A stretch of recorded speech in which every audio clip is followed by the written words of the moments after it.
ntaho ngendera twebwe abakenyezi turashoboye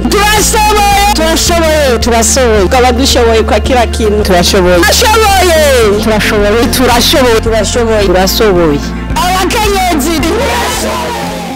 Igenekerezo ry'icumi mu kwezi kwa Rusama buri mwaka hamahizihizwa umunsi mukuru wahariwe umukenyezi ku isi.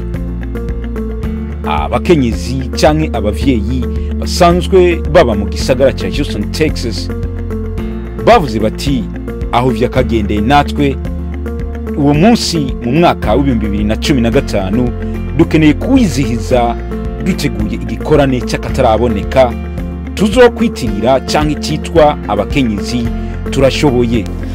Turi kwikusanya kugira ngo tubone finansoma ihagije kubera ko tuzakira abantu benshi cyane kandi turimo no kwisubiramo kubera yuko dushaka yuko buri wese aziyumva yuko ahari imbaraga afite agomba kuzikorera. Twaratumiye amastate karibu atanu.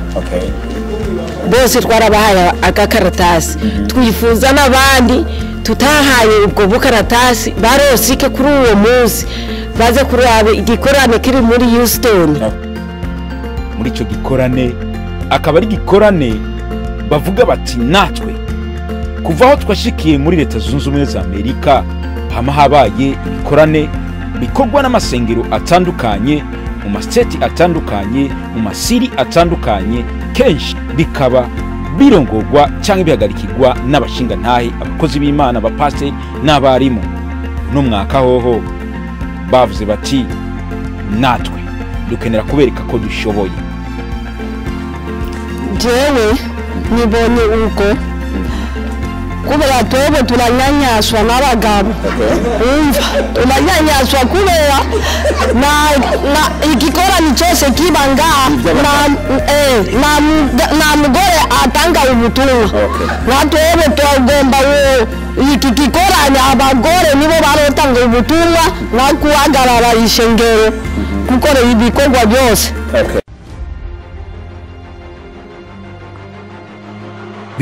2015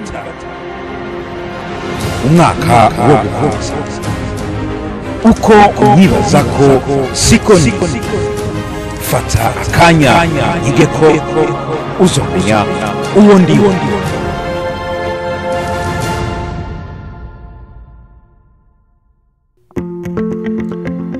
Umukenyezi asanzwe azwi cyane n'abakenyezi benshi eka ndetse n'abashinga ntahe babaye mu makambi y'impunzi ya Muyovozi na Mutabira aho ni muri Tanzania muri wilaya ya Kasulu. Uyu mukenyezi ubu akaba aba muri Leta Zunze Ubumwe za Amerika muri state ya Rhode Island muri city ya Providence. Uyu mukenyezi akaba yitwa Zera Hamenyimana akaba ariwe azoba ariwe mushitsi witeka muri ico gikorane kizoba gikomeye cyane gikorane citiriwe abakenyezi turashoboye. Uyu mukenyezi rero akaba asanzwe yara ahagarikiye abakenyezi baho yarasanzwe atuye mu kambi y'impunzi. Yari umukenyezi yasenga muri Ezebu eka ndetse n'umuririmbyi akaba yari n'umurezi cyanke umuntu yarasanzwe atanga impanuro muri korale ya Songa Mbere abenshi bisanzwe muzi. Bamwe bari muri korale bakaba bari muri Australia ibikorwa by'Imana barabibandanya. Isango akaba ari itareke 9 na 10 z'ukwezi kwa gatanu cyanke mu Kirundi kwezi kwa Rusama mwaka wa 2015.